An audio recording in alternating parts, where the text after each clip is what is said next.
Bom dia, tudo bem com vocês? Como estão? Estamos aqui na nossa quinta manhã de estudo da Palavra de Deus, quinta manhã em que estamos buscando a face do nosso Senhor, aprendendo sobre os eventos finais, sobre o que está para acontecer na história deste planeta. Que bom que você está aqui conosco esta manhã. Meu irmão, minha irmã, estamos num período de uma corrente de oração e queremos convidar você para fechar os seus olhos neste momento e buscarmos a face do nosso Deus. Hoje, uma chuvinha gostosa caindo.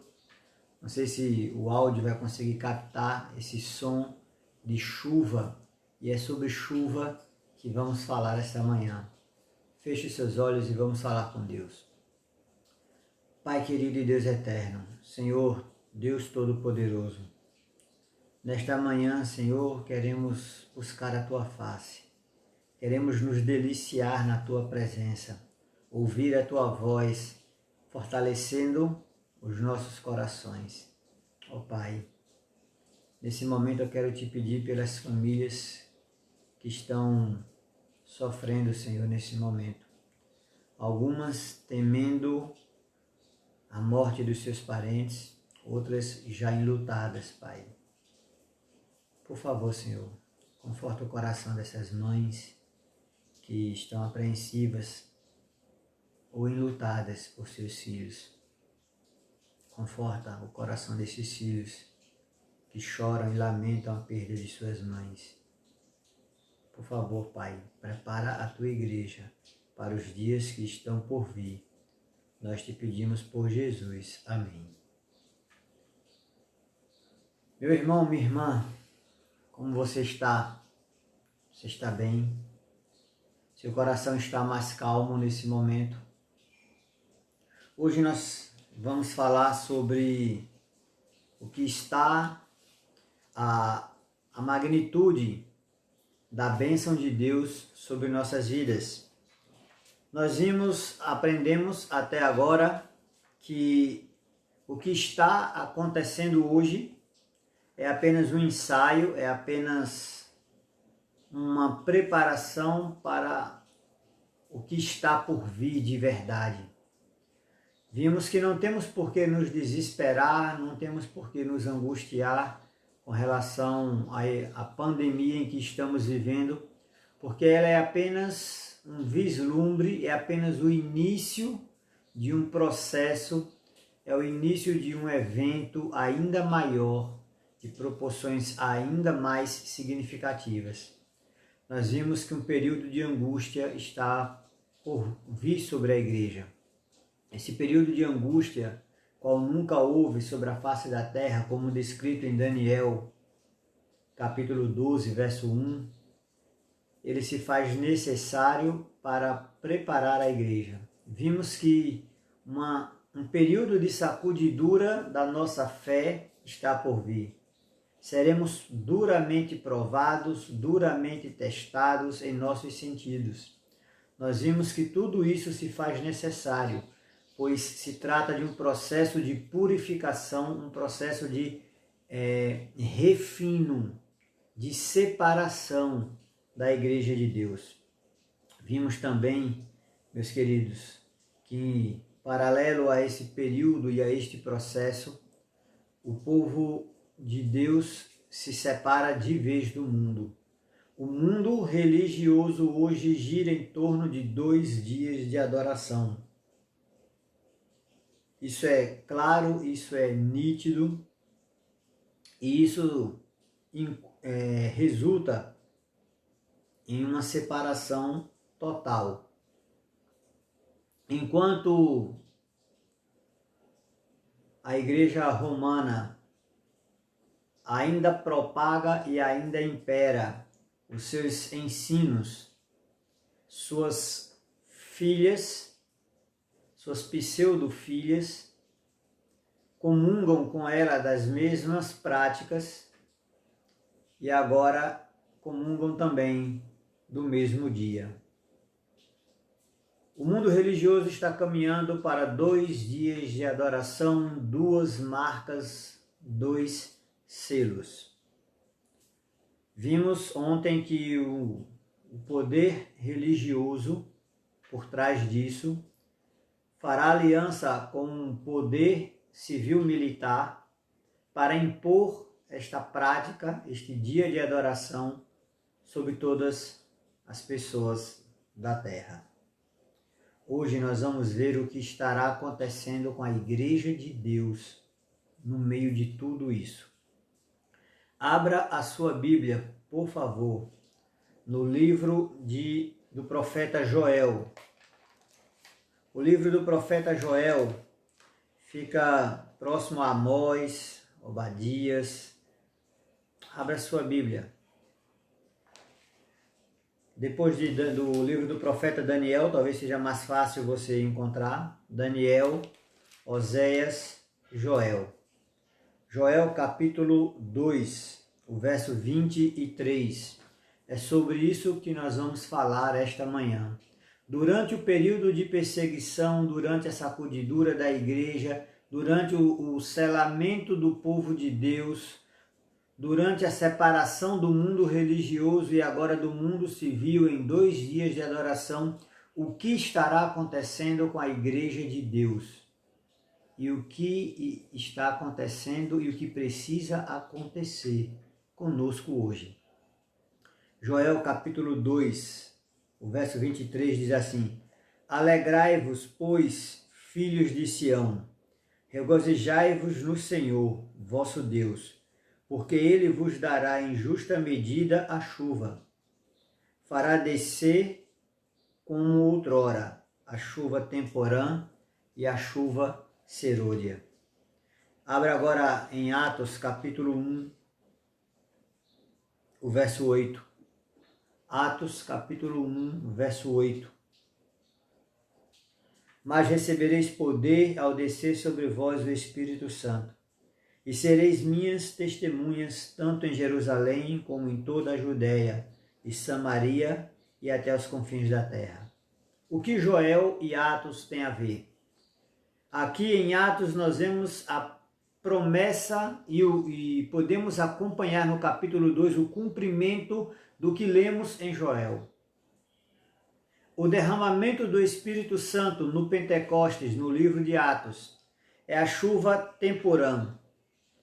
A chuva temporã, ela tem a função de agir junto com o plantio, enquanto que a chuva serôdia é a chuva para a colheita. É assim nos países do Oriente Médio, 2 chuvas. Você já ouviu falar em seca verde? Você sabe o que significa esse termo, seca verde? A seca verde, os agricultores que poderão me ouvir, ou quem já trabalhou com roçado, quem já trabalhou com a terra, vai compreender com mais facilidade o que eu vou dizer agora. Mas no início do período, quando a chuva cai e prepara a terra para a semeadura, a terra fica molhada, o agricultor ara a terra, lança a semente germina, e aqui no sertão nós vimos muito isso acontecer em anos anteriores. A semente germina, o feijão brota, o milho nasce, cresce até mais ou menos 1 metro, às vezes até menos, mas se não a segunda chuva, se não há a chuva serôdia, a plantação nasce, fica tudo verdinho, mas não vai dar frutos. Os frutos não virão. A tendência é, com o atrasar da chuva, a plantação morre. Os pés de milho não crescem o suficiente, não há espigas. É necessário que haja uma segunda chuva, a chuva que prepara a colheita, a chuva serôdia. Enquanto o mundo estiver em caos, embebido nos seus prazeres da vida cotidiana, o povo de Deus se prepara para receber o poder do Espírito Santo pela segunda vez. Meus queridos, durante o processo de angústia, durante o processo de sacudidura da igreja, durante o processo em que seremos duramente provados, duramente testados, onde o ouro mostrará o seu real valor. Nós falamos sobre isso ontem. Muitos, infelizmente, abandonarão a fé. Não estão preparados. Mas por quê? O que aconteceu com eles? Não compreenderam, não receberam a chuva serôdia. A chuva que faz a preparação para a colheita. Agora deixe-me explicar a você o que é essa chuva serôdia. Porque talvez você tenha na sua mente uma ideia meio hollywoodiana de que de repente virá um poder, uma luz sobre você e você se sentirá forte e se sentirá poderoso e irá agora sim, eu posso me levantar para pregar o Evangelho. Querido, isso é ilusão hollywoodiana. A chuva serôdia nada mais é do que o aperfeiçoamento daquilo que você está preparando, aquilo que você está semeando na sua vida hoje. A chuva serôdia não irá realizar a obra, ela irá aperfeiçoar a obra que o Espírito Santo já começou a fazer na sua vida, ou não. Essa é a realidade da nossa vida. Esta é a realidade sobre o derramamento do Espírito Santo na nossa vida. A obra será aperfeiçoada, você receberá o poder para concluir, para aperfeiçoar os dons, as práticas que você está preparando, cultivando hoje. Se você é um homem de oração, suas orações serão revestidas de mais poder. Se você é um homem de pregação, sua pregação terá mais poder. Se você é um homem, uma mulher de visitação, suas visitas trarão mais conforto, porque estarão revestidas de poder. Isto é o derramamento do Espírito Santo. Isto é a chuva serôdia no coração da igreja. Por isso que alguns não suportarão e abandonarão a fé, porque não tem nenhum fruto sendo plantado hoje. A promessa do derramamento do Espírito Santo, ela equivocadamente em algumas igrejas é apresentada como algo para o futuro. O derramamento do Espírito Santo é nos mostrado como algo que irá acontecer. Precisamos orar hoje e pedir que venha a chuva, quando na verdade, queridos, nós oramos hoje para que a chuva venha sobre nós. Porque o derramamento do Espírito Santo é para hoje. Olha o que fala o livro que nós estamos estudando, Eventos Finais, na página 117. Página 117. Devemos orar tão fervorosamente pela descida do Espírito Santo como os discípulos oraram no dia de Pentecostes. A descida do Espírito Santo sobre a igreja é encarada como estando no futuro, porém, este privilégio pertence à igreja agora. Agora, a serva do Senhor nos orienta de que o derramamento do Espírito Santo é um privilégio, é uma honra para a igreja agora. Agora, sabe o que isso me revela? Isso me revela que não estamos preparados para receber tal privilégio. É necessário algumas condições que a Bíblia e o Espírito de Profecia nos apresentam e que estamos nos nossos dias negligenciando, para que o Espírito Santo venha sobre a igreja nos nossos dias.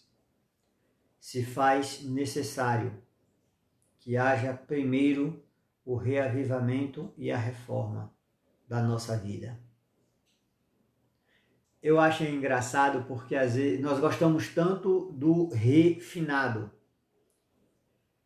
O arroz refinado, o açúcar refinado. E eu estava brincando com essa palavra, é claro que a etimologia da palavra não é essa, o significado da palavra não é exatamente esse, mas existe o finado, o morto, e o refinado, aquele que morreu de novo.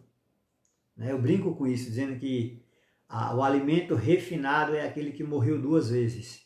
Morreu quando saiu da planta e morreu novamente quando passou pelos processos químicos que empobreceram o alimento. Mas na nossa vida espiritual nós estamos muitas vezes refinados, mortos espiritualmente. O reavivamento que precisamos passar, talvez igual àquele em que Joel profetiza ao vale de ossos secos, e os ossos começam a se bater e os esqueletos começam a se organizar e crescem os tendões e crescem os músculos e cobrem. Talvez o nosso reavivamento hoje seja tão necessário quanto foi ao povo de Deus no passado. Reavivamento requer confissão de pecados, requer genuíno arrependimento. Mas reavivamento sem reforma é um carro sem motor, não anda, não funciona. E o que é então a reforma? Será que a reforma é a reforma de saúde apenas? Claro que não. A nossa reforma é reformar a nossa mente. É submeter a nossa mente à palavra de Deus. Precisamos abandonar os nossos pecados. Enquanto o reavivamento requer a confissão dos nossos pecados, a reforma das nossas atitudes requer o abandono dos pecados que foram confessados. Enquanto o reavivamento leva ao genuíno arrependimento, a reforma leva aos verdadeiros frutos do Espírito. Reavivamento sem reforma não produz os frutos do Espírito, não produz o reavivamento, não produz a chuva serôdia sobre a igreja. Precisamos mais do que nunca reavivarmos a nossa vida espiritual. Precisamos reformar as nossas atitudes para com os nossos irmãos. Chega de confusão, chega de maledicências, chega de tantas angústias desnecessárias sobre a igreja. Precisamos, irmão, irmã, precisamos de uma reforma das nossas atitudes, de uma submissão verdadeira e genuína ao assim diz o Senhor.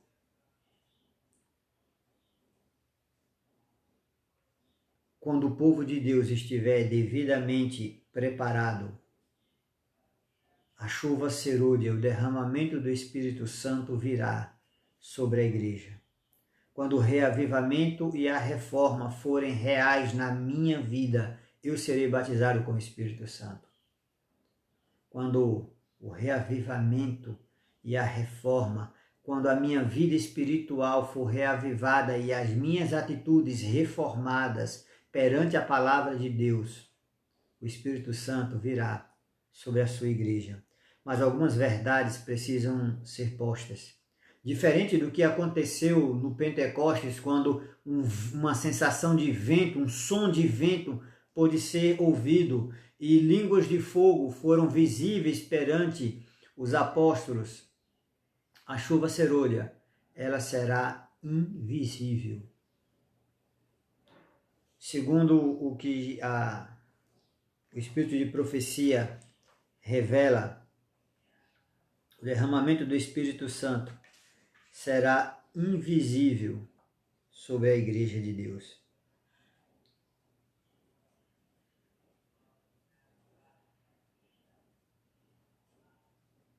À medida em que o Espírito Santo que recebemos, a medida do Espírito Santo que recebemos, ela é proporcional à intensidade do nosso desejo. Algumas pessoas receberão gotas do Espírito Santo, outras receberão chuva e outras receberão uma verdadeira tempestade. Será proporcional ao nosso desejo. A nossa fé, à medida que exercemos a nossa fé, a nossa confiança, a nossa submissão ao assim diz o Senhor. Nossa fé, ela é o gatilho para o derramamento do Espírito Santo. À medida que usamos o conhecimento que recebemos, à medida que usamos para o benefício do meu próximo, para a salvação do meu próximo, a luz que eu recebi, o Espírito Santo, ele é proporcional a isso também. Quanto mais eu me desgasto, quanto mais eu gasto os dons que recebi na pregação do Evangelho, na salvação dos meus irmãos, mais eu recebo do Espírito Santo para poder gastar. Eu já falei aqui algumas vezes ao meu rebanho. A matemática de Deus é inversa à nossa.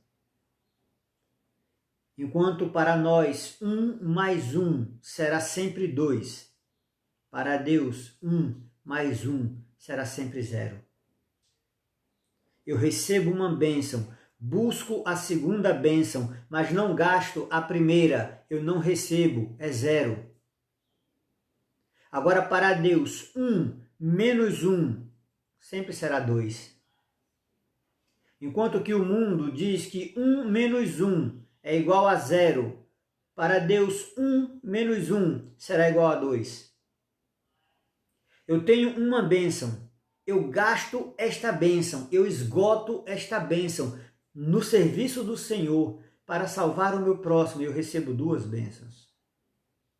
Quando eu gastar, quando eu esgotar na minha vida as 2 bênçãos que eu recebi para a salvação do meu próximo, Deus me dará 4 bênçãos. E assim as bênçãos de Deus na minha vida são multiplicadas na medida em que eu gasto as bênçãos que Deus me dá para a salvação do meu próximo. E assim o Espírito Santo é derramado sobre a igreja, à medida que a igreja se gasta na salvação do Evangelho, na salvação dos meus irmãos. Meu querido irmão, minha querida irmã, enquanto este processo acontece de forma silenciosa no coração, no seio da igreja, à medida em que nós gastamos a nossa fé na salvação das pessoas, infelizmente, muitos se oporão a esta obra. Quando nossas igrejas reabrirem e você puder sentar no banco, olhe em volta, porque haverão pessoas sentadas ao seu redor que estarão sendo batizadas com o Espírito Santo, enquanto outras estarão totalmente vazias.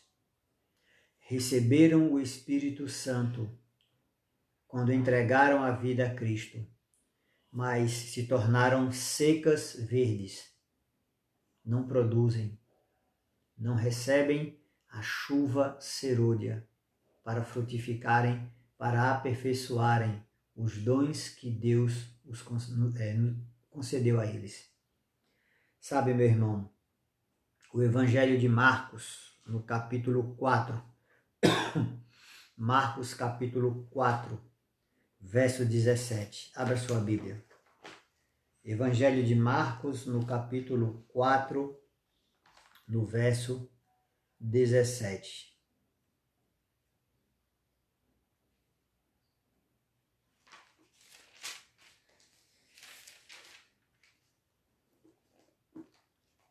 Diz assim: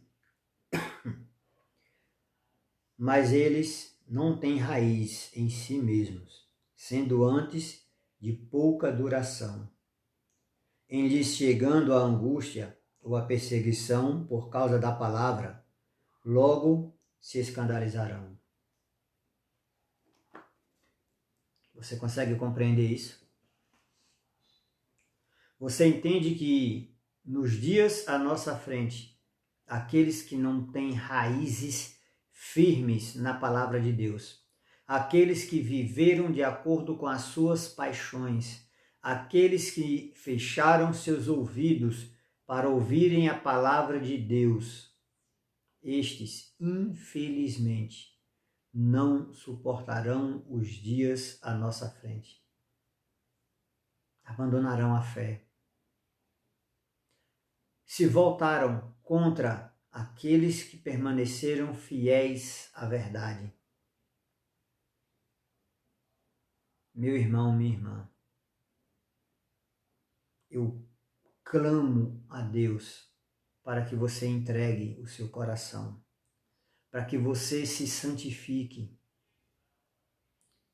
Muitas vezes este texto vem à minha mente enquanto eu estou à frente da igreja e olho para aqueles bancos e o meu coração se angustia, porque alguns dos que eu vejo sentados hoje na igreja não estarão em pé na volta de Jesus. Mas eu peço ao Senhor que preserve a tua vida. Eu peço ao Senhor Deus que preserve a tua fé. Eu peço a Deus para que você se converta dos seus maus caminhos. Ó Deus Todo-Poderoso, nos ajuda. Precisamos, Pai. Precisamos, Pai amado. Enquanto temos tempo, enquanto há salvação, precisamos nos arrepender. Será que você, meu irmão que me ouve esta manhã, será que você não já viveu tempo demais de acordo com as tuas próprias vontades? Será que você não já viveu tempo demais do jeito que você quis, levando a vida do jeito que você quis, com as loucuras que você praticou? Será que não chegou a hora de você viver a sua vida de acordo com o assim diz o Senhor? Será que não chegou a hora de você pautar as suas ações de acordo com a palavra de Deus? Não é esse o momento de você entregar a sua vida de verdade nas mãos do Senhor para ser guiado por Ele? Será que não chegou a hora? Será que não basta de tanta loucura? Será que você ainda não cansou de tanta bebida, de tanta bagunça, de tanto som alto? Será que você não cansou de tanta vaidade, de tanta luxúria na sua vida? Será que não chegou a hora de acalmar o seu coração e viver a sua vida de acordo com o assim diz o Senhor? Até quando iremos viver entre dois deuses? O Deus do céu e o meu próprio eu. quando a minha vontade se coloca acima da vontade de Deus, quando eu digo que vivo a minha vida de acordo com as minhas convicções e não de acordo com assim diz o Senhor, eu estou me colocando acima de Deus. E este foi o perigo, este foi o engano de Satanás. Se colocar acima do trono de Deus. Meu irmão, minha irmã, eu encerro esta mensagem lendo o que está no livro Eventos Finais, na página 119. Diz assim: vi que ninguém poderia participar do refrigério da chuva serôdia, a menos que obtivesse a vitória sobre a tentação, sobre o orgulho, sobre o egoísmo, sobre o amor ao mundo e sobre toda a má palavra e ação. Devemos corrigir os nossos defeitos de caráter e purificar nossa vida de toda a contaminação. Então a chuva serôdia cairá sobre nós, como caiu a temporã sobre os discípulos nos dias de Pentecostes. Meu irmão, minha irmã, na página 121, diz assim: foi-me mostrado que, se o povo de Deus não fizer esforços da sua parte, mas esperar tão somente e apenas que sobre ele venha o refrigério da chuva serôdia, para remover os defeitos e corrigir os erros, se nisso confiarem para serem purificados da imundícia da carne e do espírito, e preparado para tomar parte no alto clamor do terceiro anjo, serão achados em falta. Temos esperança de ver toda a igreja reavivada? Claro que não. Esse tempo nunca chegará. Há na igreja pessoas não convertidas e que não se unirão para orar de forma determinada e intensa. Precisamos entrar na obra individualmente, a não ser que estejamos progredindo diariamente na exemplificação das reais virtudes cristãs. Não reconheceremos as manifestações do Espírito Santo na chuva serôdia. Aqueles que não fazem firmes esforços, mas esperam simplesmente que o Espírito Santo os faça, permanecerão em trevas. Deus tenha misericórdia de nós. Que o Espírito Santo tenha misericórdia de nós.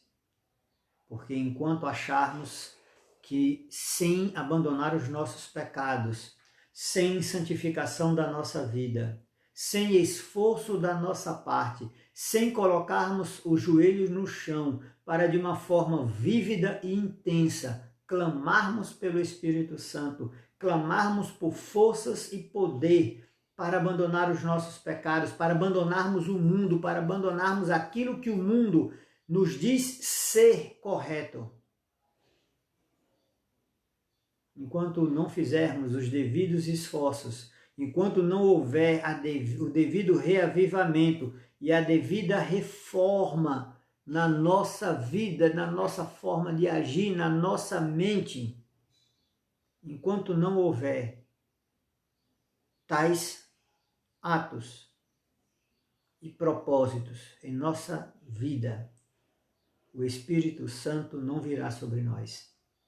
Mas ele não esperará a eternidade para que você tome a sua decisão.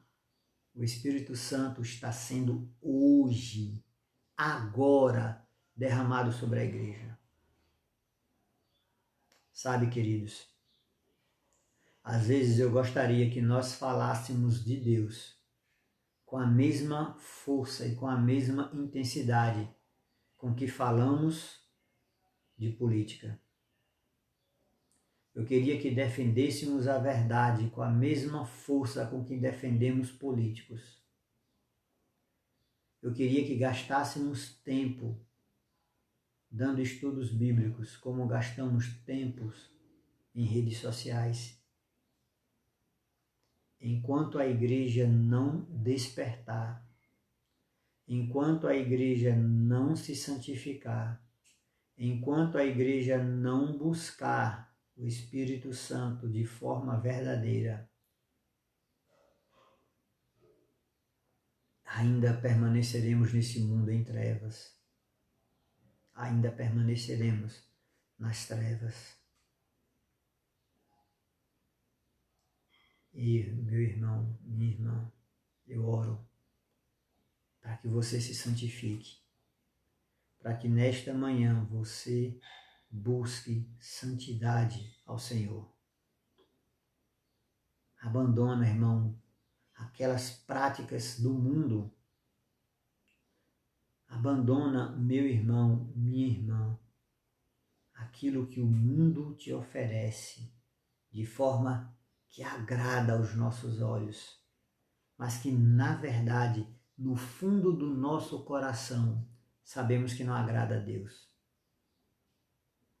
Tentamos agradar a nós mesmos, satisfazer o nosso ego e esquecemos de agradar e satisfazer a Deus. Meu irmão, minha irmã, santifique-se na verdade. Nós vamos orar neste momento. Eu queria fazer um pouco diferente hoje. Eu vou permanecer um tempo em silêncio para que você confesse os seus pecados a Deus. Para que você busque de Deus força, poder para abandonar os maus costumes, para abandonar a vaidade, as maquiagens, as roupas, os carros, para que isso perca o valor que tem hoje na nossa vida, para que possamos colocar como oferta diante do Senhor uma vida pura, honesta, de santidade. Feche seus olhos, vamos falar com Deus.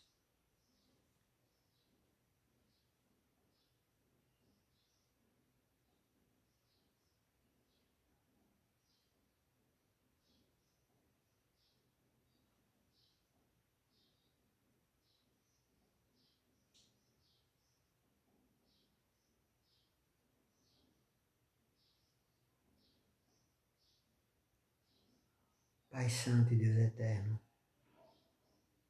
ouve a oração dos teus filhos, Pai. Ouve quando eles clamam a Ti por santidade. O Senhor sabe que muitos que estão clamando nesse momento não têm forças para abandonar os seus pecados. Não conseguem negar-se a si mesmo. Mas eles estão te pedindo força, Pai. Por favor, Senhor, aquilo que está em nossa vida, que não conseguimos te entregar, aquilo que está em nossa vida, que não te agrada e não conseguimos abandonar, por favor, Senhor, arranca de nós. Toma das nossas mãos aquilo que não te agrada. Estamos te dando permissão. Estamos te dando autoridade verdadeira e genuína sobre nossas vidas.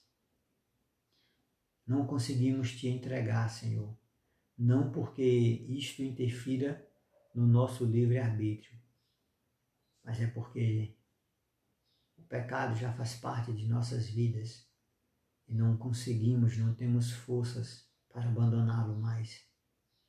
Eu oro nesse momento por aqueles cujo espírito da vaidade, Senhor Deus, tomou conta deles e já não conseguem ser como os lírios do campo.